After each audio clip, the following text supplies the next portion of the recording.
Herkese merhabalar, ben Uğur Metek Mutfak'ta mutfağıma hoş geldiniz. Evde taze fasulyeniz varsa mutlaka bu yöntemle hazırlayın. Bahçeden topladığım fasulyelerin baş taraflarını keserek temizliyorum ve iri iri kırıyorum. Daha sonra bol su yardımıyla yıkıyorum.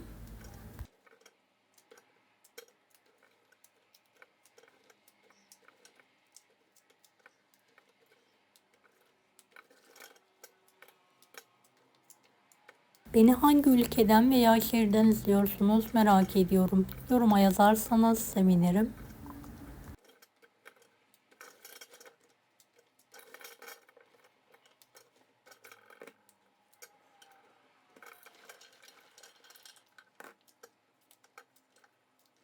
Evet, fasulyelerim hazır.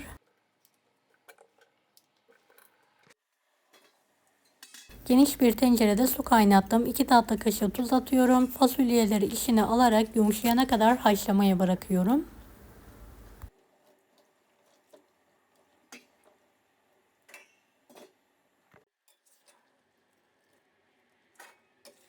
Evet, yumuşayan fasulyelerimi süzerek alıyorum.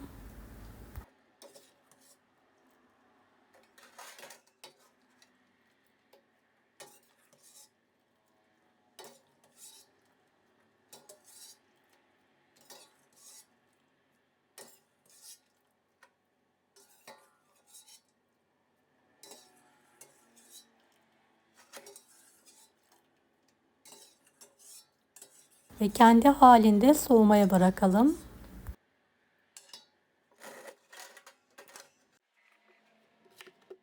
Üç adet kuru soğanı piyazlık olacak şekilde doğrayalım.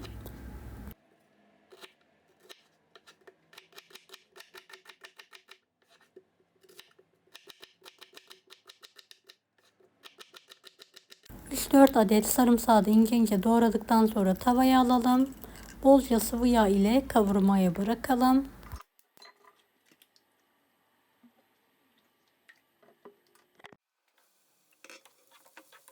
Kokusu çıkan kuru soğanların üzerine haşlanmış fasulyeden şöyle bir kase dolu su ekliyorum ve birlikte kavurma işlemine devam ediyorum.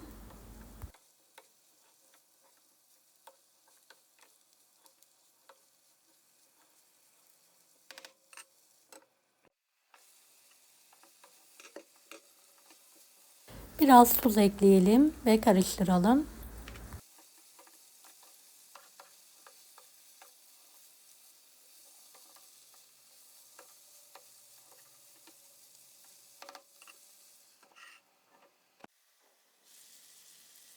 Evet, fasulyemiz kavrulduktan sonra üzerine kırmızı toz biber, biraz da acı biber ekleyebilirsiniz. Daha sonra tekrardan karıştıralım.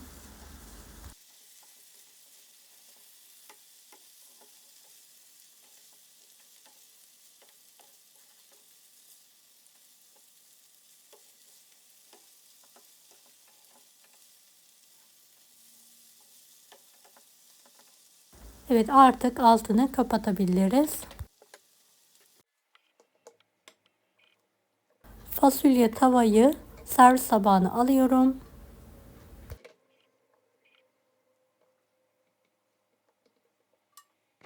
Evet, sıcak sıcak ekmeği bana yiyebileceğiniz harika bir fasulye tava. Kalan fasulyemi de geniş bir kabın içine alıyorum.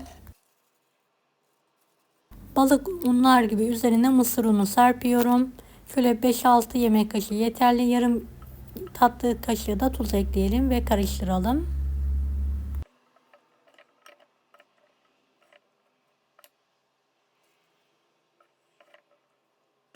Büyük bir tavayı yağlayalım. Mısır ununa fasulyeyi tavaya bastıralım.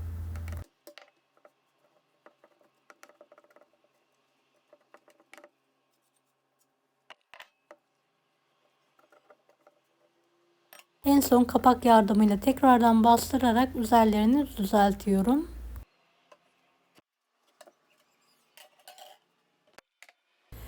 Evet, orta ateşe alarak Pişirmeyi bırakıyorum. Üzerine tekrardan yağ gezdiriyorum. Kontrollü bir şekilde döndüre döndüre nar gibi kızarana kadar pişirmeye bırakalım.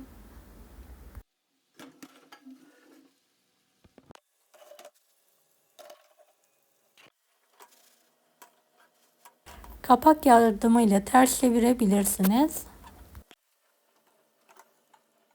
Evet, ters çevirdikten sonra tekrardan tavayı yağlıyorum. Ve kapak yardımıyla tavayı alarak kızartma işlemine devam ediyorum.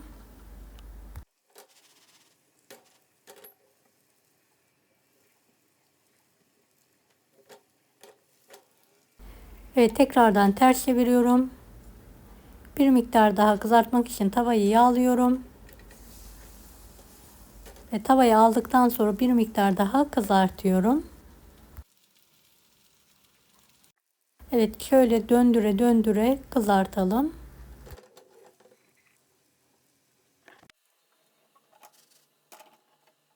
En son servis tabağına alalım.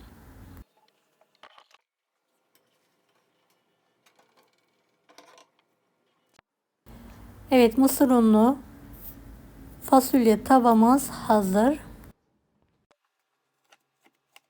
Hamur kartıyla şöyle dilimlere kesiyorum. Yanında yoğurt sarımsakla ikram edebilirsiniz. Afiyet şifa olsun herkese.